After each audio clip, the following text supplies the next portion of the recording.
Ladies and gentlemen, boys and girls, children of all ages, welcome to Sox on Tap. Tony, my first reaction is just, fuck yes, let's go. Sox versus the Twins. That's where it all starts. Because it all starts taking care of business in-house in the Central Division. That's right, I'm a meatball. You got to bring that top button swag, baby. It is always great to beat the Cubs. And I'm a homer, so I always say they're gonna. Dallas Keuchel Lamson got some beards that you should be afraid of. What everybody said when he gets out there, it's me versus the other guy, and I'm going to beat him. So I just love that mentality. It's cool and fucking tough. Steve, would you say that Tony is mad online? I would definitely say that. The White Sox winner.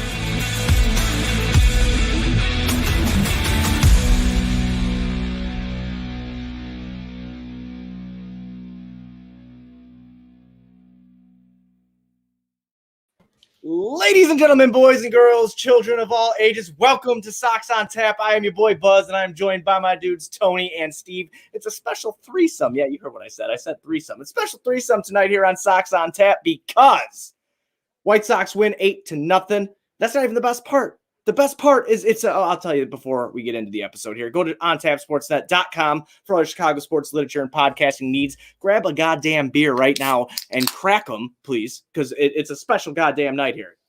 Special night.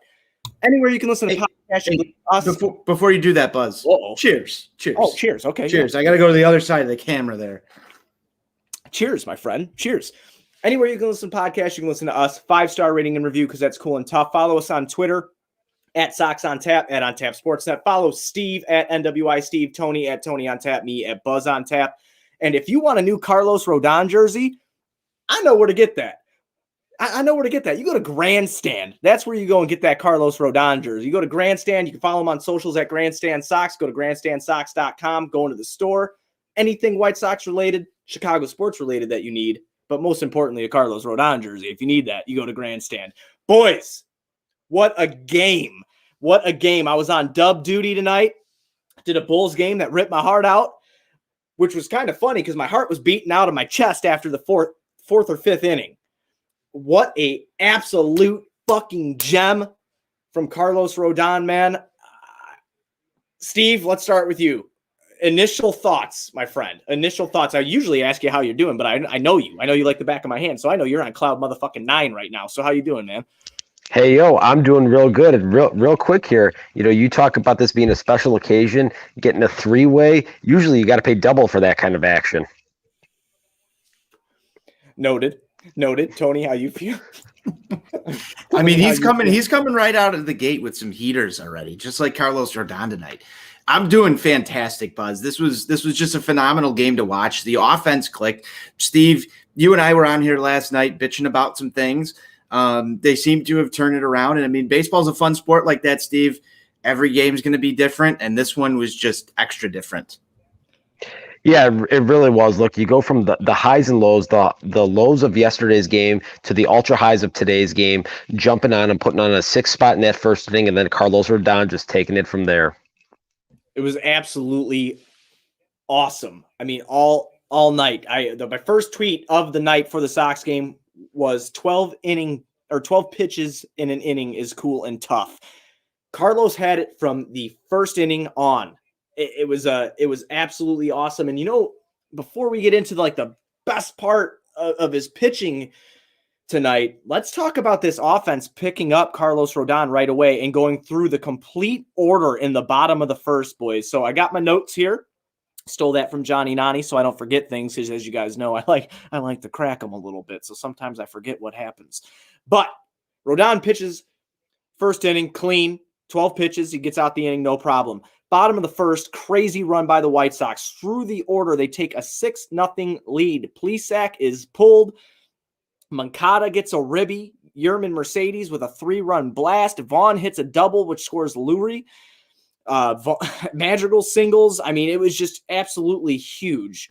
It was absolutely huge inning. And then Plesac is pulled immediately after 26 pitches. Now, our friend Alex Rude, as you guys know him on Twitter, he was noting in our group chat that Plesac's, the speed on his pitches, his velocity was down. So, Steve, this is where I defer to you usually. Did you see anything within Plesac where he didn't look like himself? I mean, he's not often shelled like that.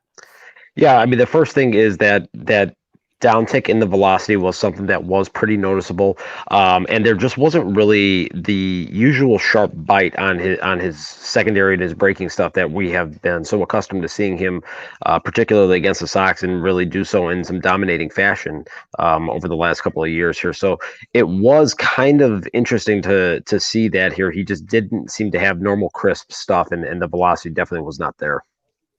Tony, I'll let you follow up on Plesac. What did you think of his performance? His performance was dog shit, and we're not here to review his tonight. I thought it was really good, actually. No, if you're thinking about actual performance from a pitching standpoint, not very solid. But I'll take that against the White Sox any day. I mean, this is a lineup that struggled against him last year. Sox were able to put a hurting on him right away. I love crooked numbers, especially when they come early, man. Like, if you're talking about what sets Carlos Rodon up for success tonight, it's first innings like that. And I think, we talk about how great this bullpen is, and on paper, this rotation is just as nasty when all these guys are working. And Carlos Rodon is not a guy that you really even had penciled into this thing at the get-go, at the onset of this year. So, I mean, this is just a gift, and this is awesome. Plesac, though, first inning, terrible. For the White Sox, great. And I love seeing the offense come out. Yohan Moncada getting on base, Robert turning it around. You still have Eaton clicking. That first inning was just, I mean, that's how you set the table and win ball games. Let's talk about Yermin Mercedes' bomb, his 3-run home run in the first inning. Guys, I believe Eloy's was longer, but it didn't feel like it. Steve, that's what she said. Yeah. Ooh, that's his second one tonight, man. That's his second one tonight. He's bringing the heat. The innuendos are flying. He's bringing the heat. I dig it. I dig it big time. I mean, hey, Steve, that top button swag, baby. Sox on Tap after dark, baby. That's what this is all about. Listen, I don't know if that your mean Mercedes ball has landed yet, and if it has, I think any humans in the general vicinity of it really need to be careful, because that thing could do some bodily harm, because that thing was a goddamn piss missile coming off the bat. As soon as that thing made contact, I just go, holy shit. I mean, just absolutely destroying the ball right now. And to kind of put a little bow on Zach Plesac's performance here, him giving up 6 runs, 2/3 of an inning, things you just really, really hate to see. Oh, you just hate to see it. It's really a shame. It is. I feel very good for him right now, actually. So yeah, Yermin cracks that ball out of the park, man. It was absolutely fantastic. I thought that thing was going to land in the kid zone when it came off the bat. I thought so too, man. He crushed the shit out of that thing. Then our guy, Andrew Vaughn, hits a double. And then Lurie Legend comes up. And a lot of people have been hating on my guy, on Johnny and I's guy. They've been hating on him. But look what he did. He hits a double. Gets the ball over the right fielder's head. It scores Vaughn. Lurie gets to second base. I mean, God, man, it was just absolutely the best first inning ever. This was my, obviously this year has been kind of up and down, but this is obviously favorite Sox game so far of the year. Probably it's going to be hard to top, honest to God. But the first inning showed me that this team came out aggressive and they really wanted a W, and they absolutely needed that W. After the struggles on the offense, and again, they went against Shane Bieber last night, who is arguably a top 5 pitcher in all of baseball, maybe higher than that. It, depends on who you talk to. They weren't able to get anything going. They come out tonight and they absolutely take advantage of Plesac, get to the Indians immediately, and they never fucking turn back. And that was absolutely huge. Going into the second, guys, Reyes flies out, Rosario flies out, 2 straight to Vaughn and left. Then Rosario grounds out to Abreu. Bottom of the second, not a lot of action there. Abreu strikes out, Moncada grounds out. We get a Yermin Mercedes single, second hit of the night. And just so everybody knows, he was tied in coming into the game tonight, guys. He was tied for first for most 3-hit games in the MLB at 3. So he gets a second hit of the game in the second inning. And then Collins comes in. He ends up ending the inning with a ground out. He was my pick to click tonight. So that did not go great for me for Zach Collins, but that's okay because we did good otherwise. So again, I want to talk about Yerman again. We're going to get to Carlos Rodon too, but I want to talk about Yerman again. I mean, there is no way Buddy should not be in this lineup every day. Tony, I'll start with you. Steve, we'll go to you next. Do you have thoughts and opinions on that? Do you play matchups maybe differently, or do you want to see Mercedes here every day?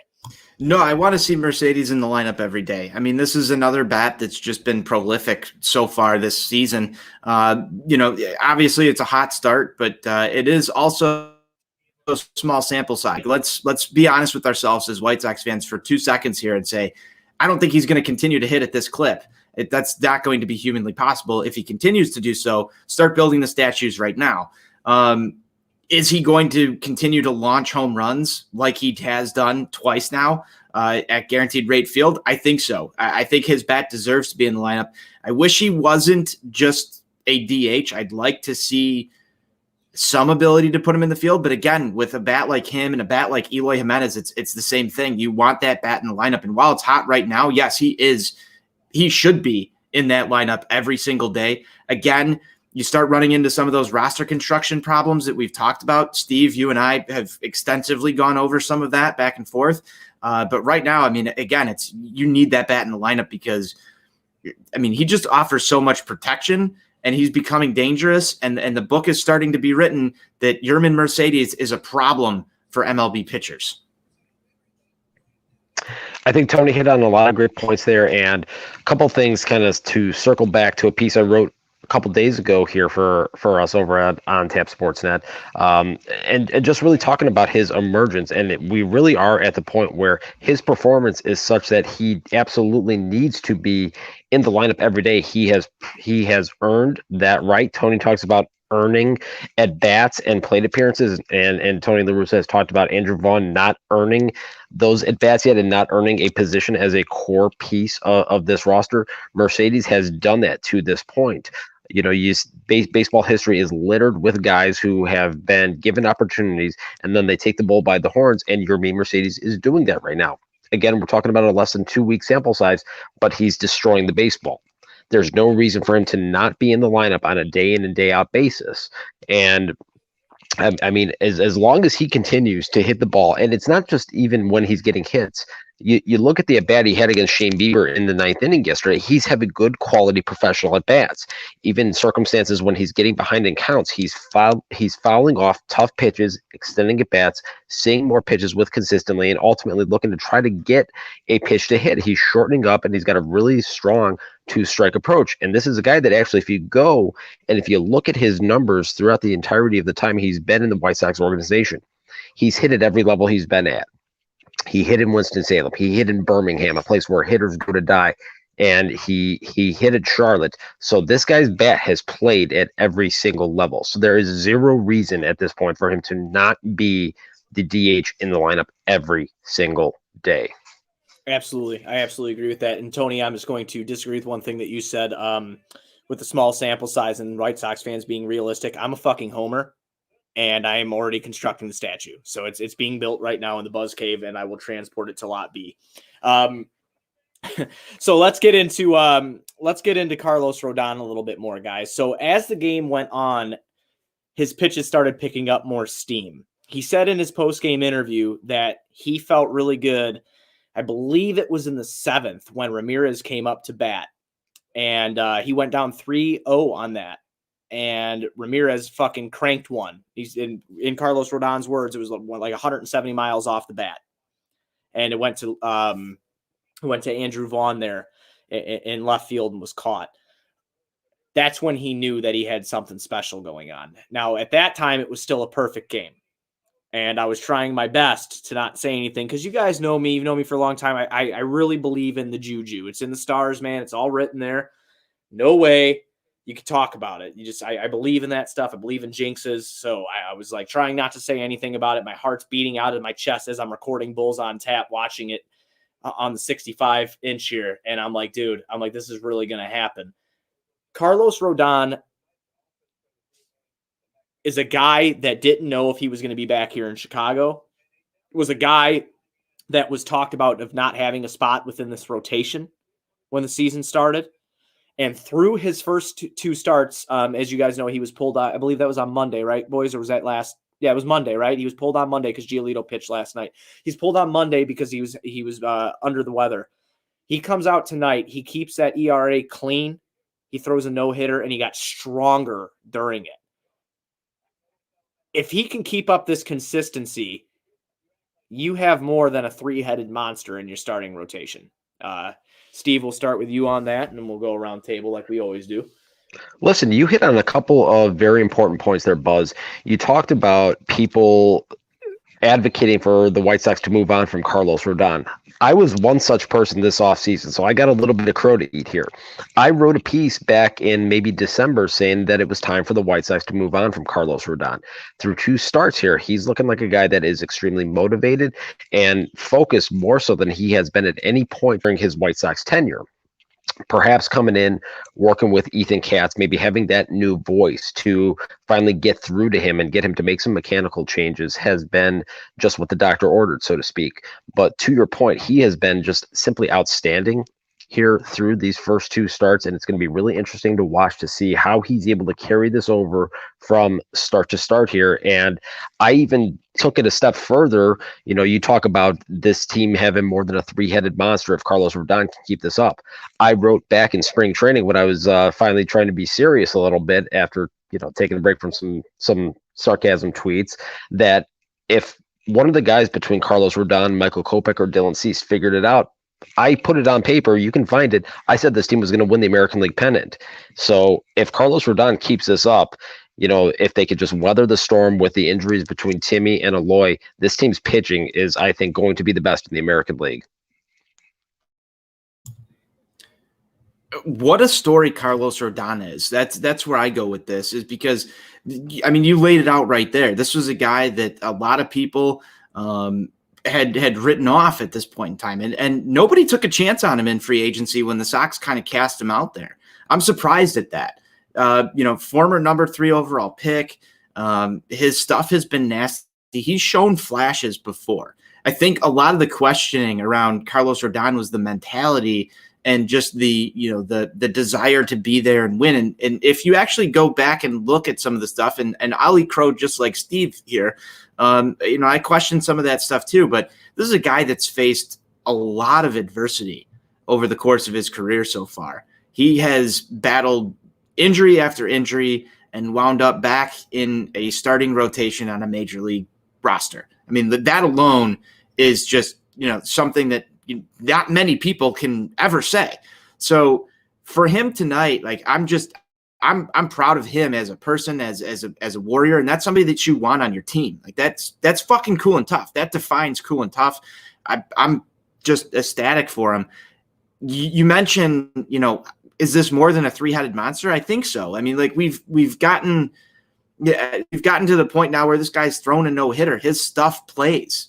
If he can take that confidence and ride with some of that same energy and focus that you see when you take those pictures of Lucas Giolito bearing down a batter. I mean, Rodon had that in his eyes tonight. This guy's ready to ride. So, I mean, he does not look like a number 5 starter on a major league team. He looks like a number 2 or an ace at this point in time with the shit that he had tonight. It was absolutely filthy. So, I mean, this is a pleasant surprise for White Sox fans, and it should scare the rest of the league, man. I mean, I'm serious about that. He's got some nasty fucking stuff, and he's got a chip on his shoulder. That's dangerous. Absolutely agree with that. I absolutely agree with that. And there's one thing, as Steve mentioned before too, is when you put things in writing and it lives forever, especially on the internet. Now I'm not going to I'm not playing the Buzzadamus card here or anything like that, but I will. And I know you guys got my back on this here. I will do one of these because I am a huge Carlos Rodon guy. I have my Carlos Rodon bobblehead sitting right over there on full fucking display. I've always liked him. I've always liked his stuff. I always thought that he could be good, and I'm really glad it's working out. Did I know that he would come? I'm not going to sit here and be like, oh, I knew he would come out and be great.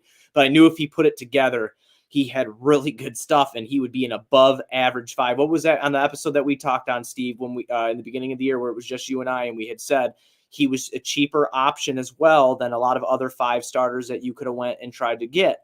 Before the season started, and he came back on a discount. He came back, well, maybe not on a discount, but he came back knowing that he had to prove something. He did not know he was going to be back. So the fact that he came out and he did this tonight, this is absolutely fantastic that he threw the 20th no-hitter in White Sox history here tonight. And the way he has been through the first 2 starts of this season lead me to believe that he is going to be wildly consistent this year and he is going to be an X factor.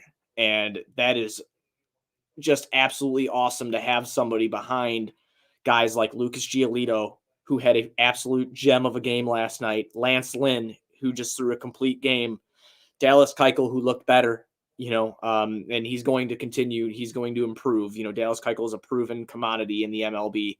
He's a proven pitcher. And then you're going to have a guy like Carlos Rodon, who is making basically a comeback tour to show people why he was a first-round draft pick.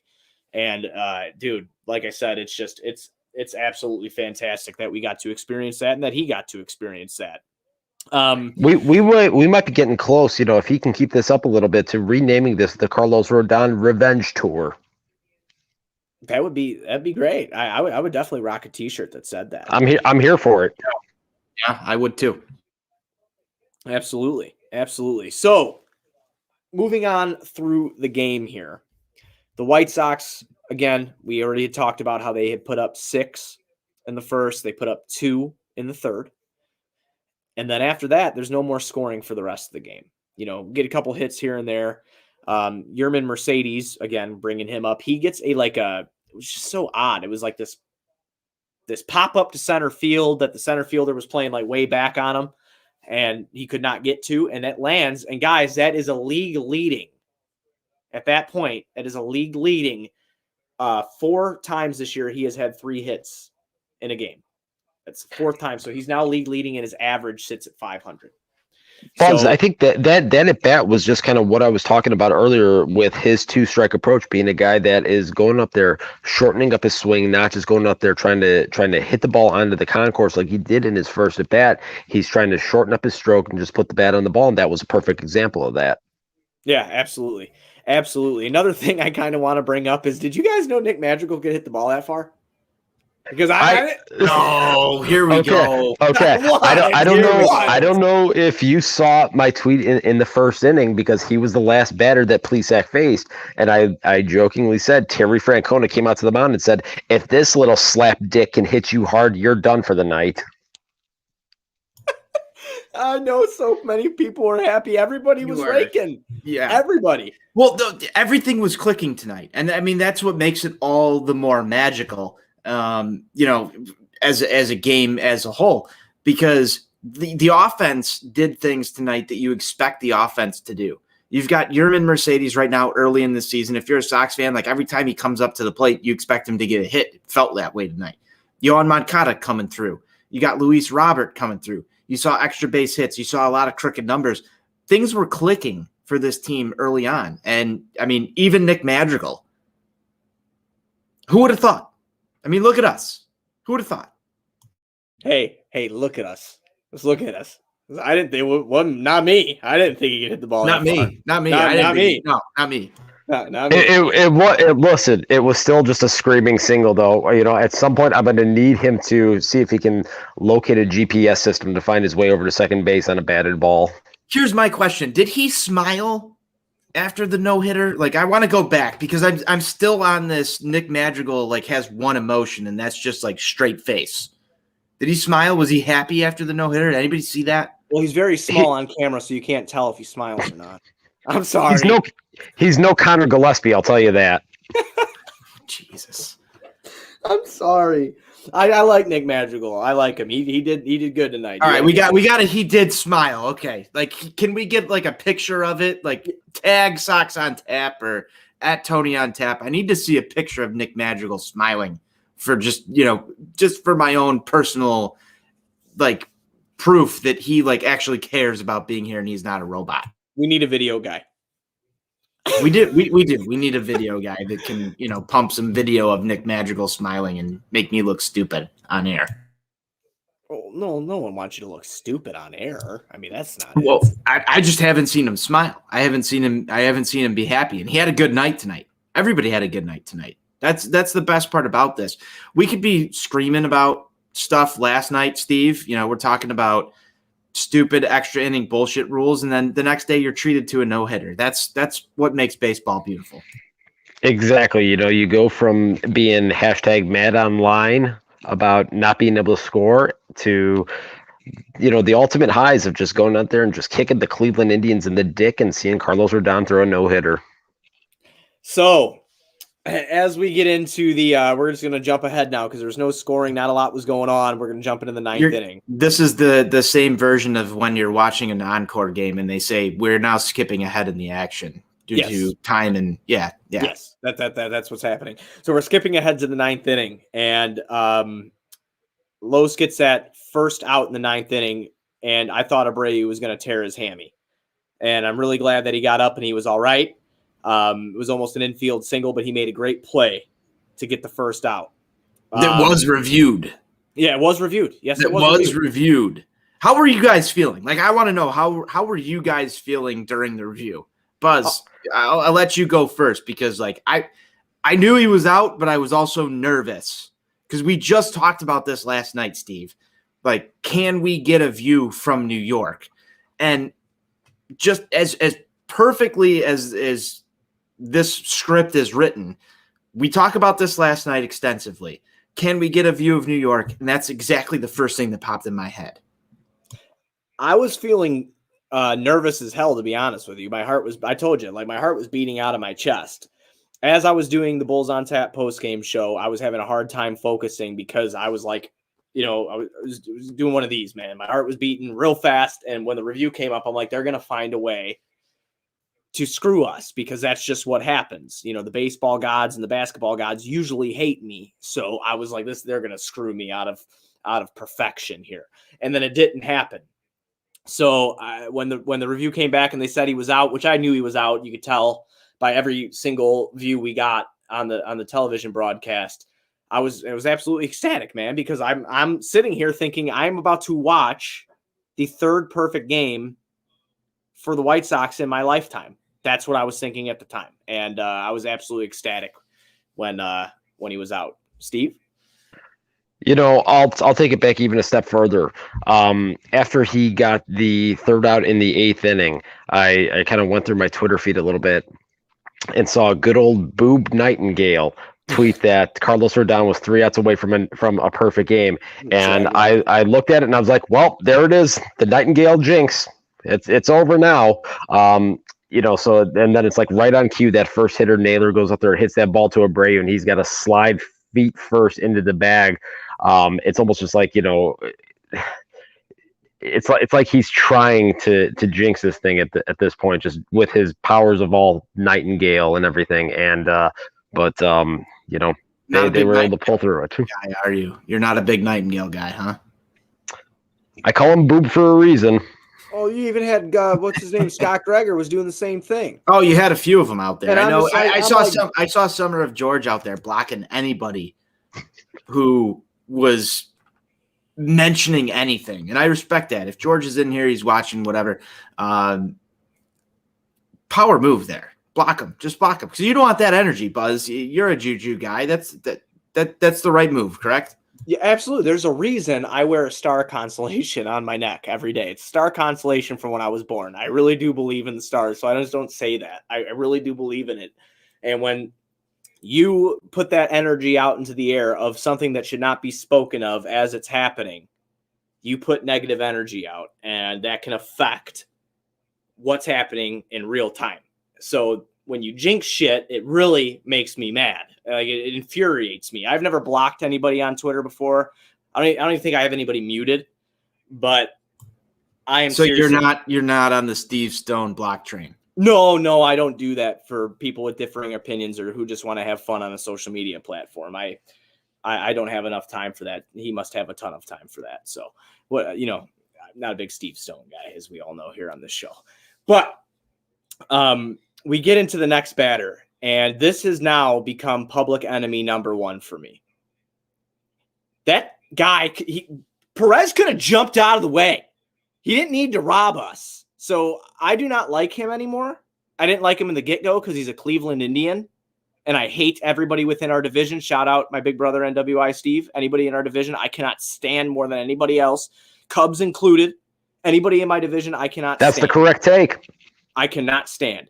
The fact that he did that pisses me off, and I hate him now. I hate him. So I want to get your guys' thoughts on what you thought when his foot got hit there by a Carlos Rodon breaking ball. I'll leave it to you, Steve.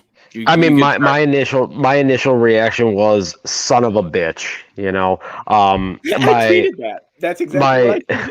It's funny because my 13-year-old nephew started texting me during the ninth inning of this game, and he's like, "Are you watching Rodon?" And I'm kind of like, of course I'm watching this, and he's like, this is pretty intense, and so I have my cable through AT&T, so I'm on a little bit of a delay, and he's got him and my sister have Comcast, and so then he sends me a text. He's like, "You've got to be kidding me!" And then I saw it 2 seconds later. I'm just like, "Come on with this." Of all ways to lose a perfect game, to do it with 2 outs to go on a hit by pitch where a guy didn't even move. It's just like, this just sucks. Yeah, I was pretty upset about it. And there is one Cleveland Indian, Steve, and I hope you don't get mad at me and Big Brother me with your 24-inch pythons. But I do want to say that Mr. Chang from the Indians, I will buy a beer for, because he jumped out of the way like a man. So he gets credit for jumping out of the way like a man and not being a dick. I'll allow it in this circumstance. Thank you. I appreciate that. Well, you're disagreeing with me now? Is that because I said I was building the statue of Yerman? Is that why? No, as long as it's going in Lot B, man, and we can all party with it. I'm not going to have him in a Lot B with us. I'm just going to FedEx him a Miller Lite. I don't want him to hang out with us. I'll send him some Jell-O shots too. That's too much. He did all right. I mean, let's not go crazy and give away our Jell-O shots that get me lost within the stadium, please. Okay. Yeah.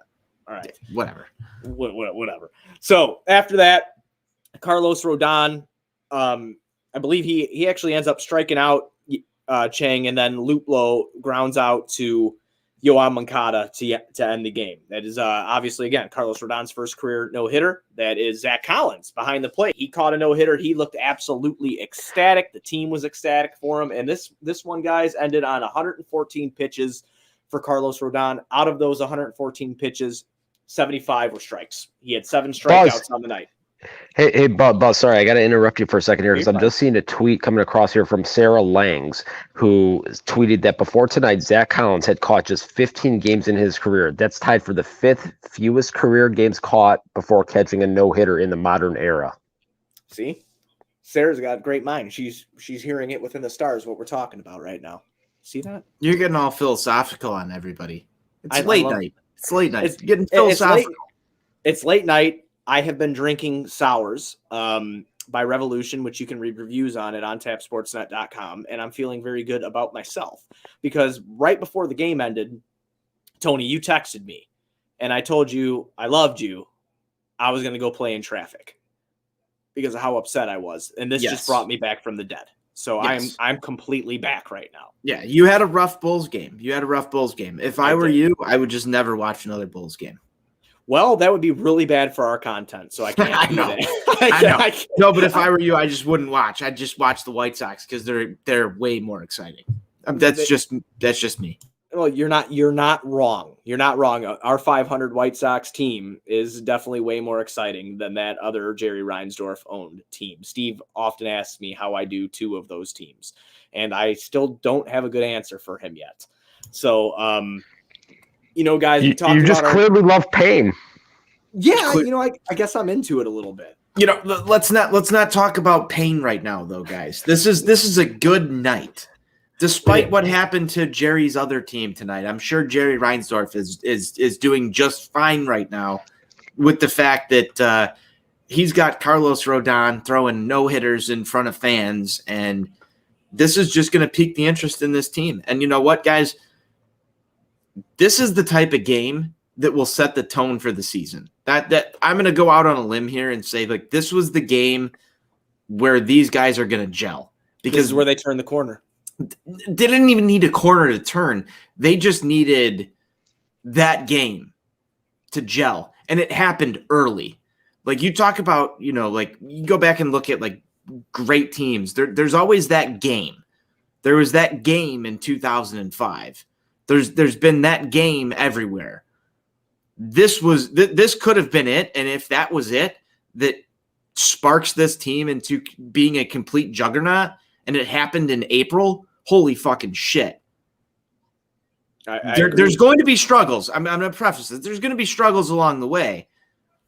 But if you don't think that this team gelled tonight in the locker room after this, on the field, celebrating something, this is where you start to build those things. And especially because they had one last year, celebrating those good moments and wanting to have that kind of success over and over again is just going to drive them even more. Yeah, I completely agree with that. I really do. I think that this is going to be this is a huge moment for the squad. And, moving in to tomorrow's game, guys, we're going with another pitcher with goose eggs in his ERA. We're going to Lance Lynn tomorrow. And with what you just said of these guys celebrating together, getting ready, this is a turning point. They're going to move forward. This might help them click. They get arguably their leader back tomorrow. I know a lot of people say Abreu. I mean, there could be more than one leader. There can be. Yeah.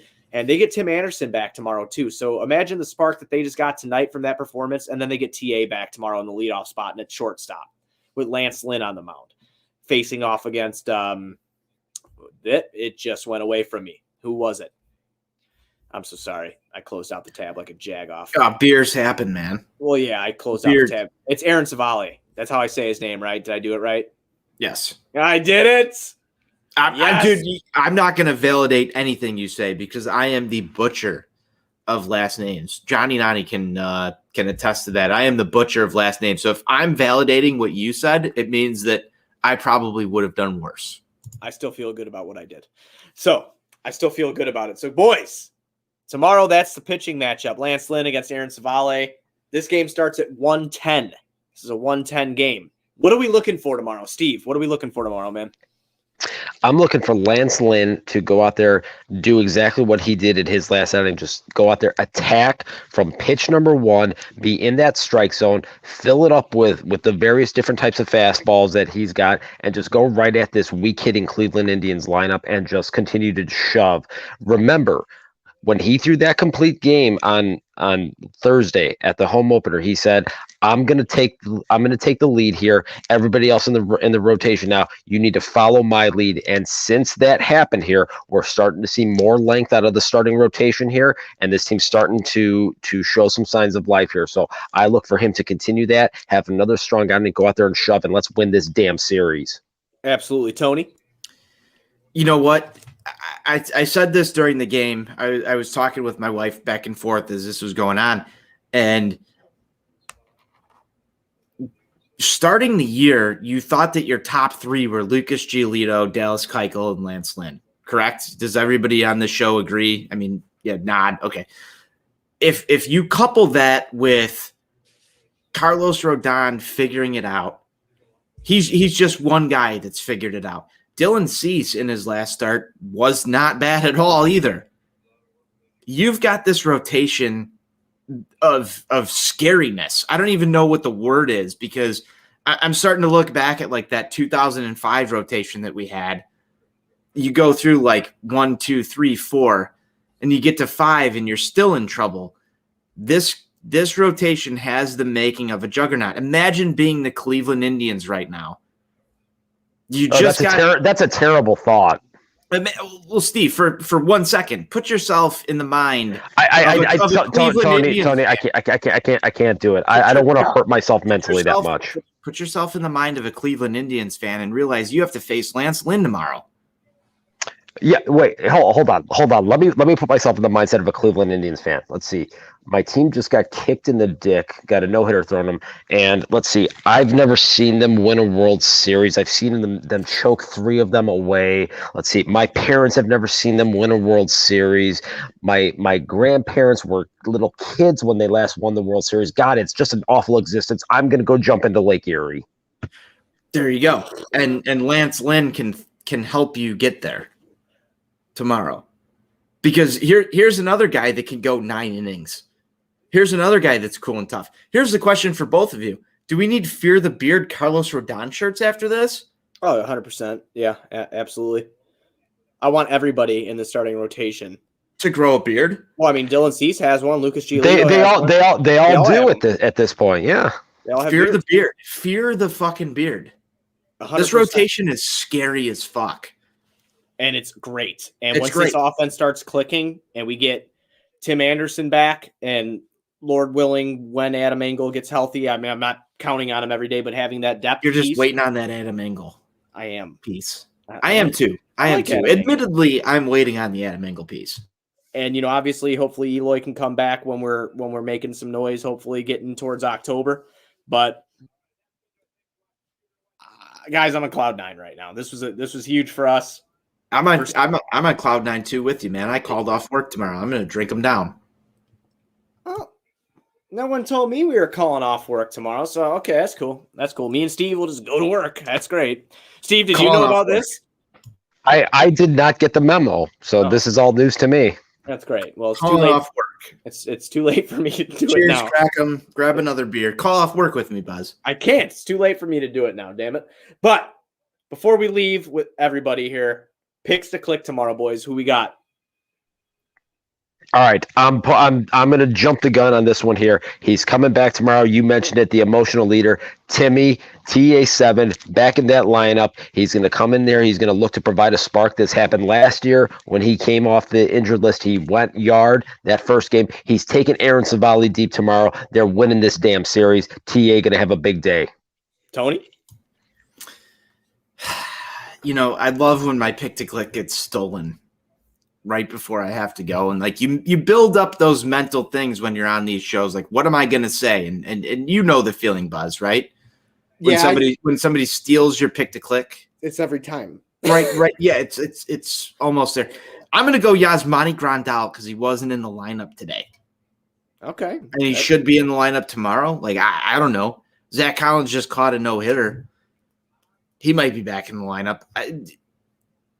I'm going Yasmani Grandal because it might afford me the chance to switch my pick to click at the last minute. That's why I'm taking Yasmani Grandal. Okay, that's fair. I'm going Andrew Vaughn tomorrow. He's gonna hit his he's gonna hit a home run tomorrow. I'm going Andrew Vaughn. He got close tonight. I know he did. That's what He got very close tonight. He did. So I'm going to go Andrew Vaughn. He's going to force that issue. We put out a picture on the Sox on Tap Twitter and on my Twitter at Buzz on Tap of the milk carton with Andrew Vaughn missing. He is no longer missing, and he's going to be forcing. Did you find him? Yeah, we found him. We found him. No, did you personally find? Yeah, I found him. Yeah, I put a bunch of M&Ms in the dugout, and I led him to Tony La Russa, and they found each other. So Gotcha. That was my doing. I did that. So I'm choosing Andrew Vaughn tomorrow. He would be my pick to click. Boys, I don't really have anything else unless you guys want to have any parting words before we ride on out here.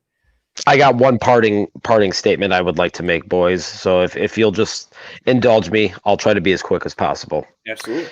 The city of Cleveland, Indians fans, you suckwads, I hate your existence. I hope all the bad things in the baseball world happen to you and to you alone. You deserve this. Enjoy it. Suck it. Go White Sox.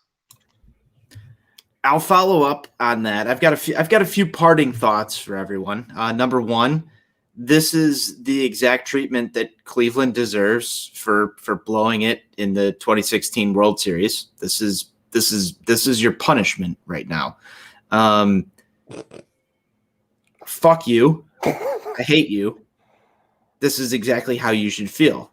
If I was in Cleveland Indians Twitter, which won't even be Cleveland Indians Twitter next year because you don't even have a fucking name, I would be sad right now.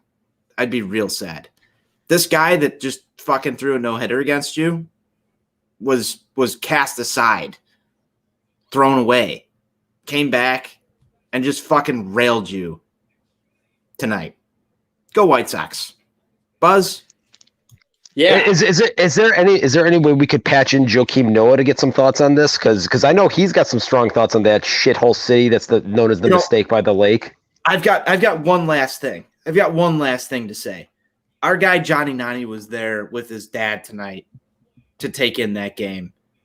And that's fucking awesome. If you're a White Sox fan, you've gotten to see two of these in the span of basically a year. treasure that. Remember that. These are moments that you're going to talk about the rest of your life as a White Sox fan. This is awesome. This is cool and tough shit. This team has so much potential.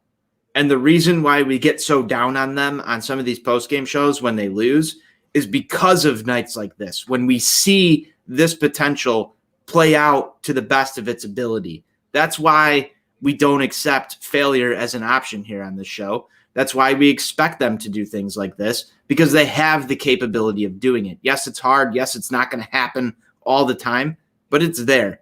You've seen it more often than like any other team that you've ever watched. There's 2 no-hitters in the span of a year. That's fucking cool shit. They've got the potential. That's cool and tough. And you know what? There's 5 guys in this rotation that can do it, that have the ability to do it. And that's not Philip Humber getting lucky shit. That's these guys have the ability to do it with their stuff. I was there for that one. There was no luck involved. It was all skill, baby. It was all skill. Yeah, Philip Humber. Yeah. But that's what I've got to say. That's it.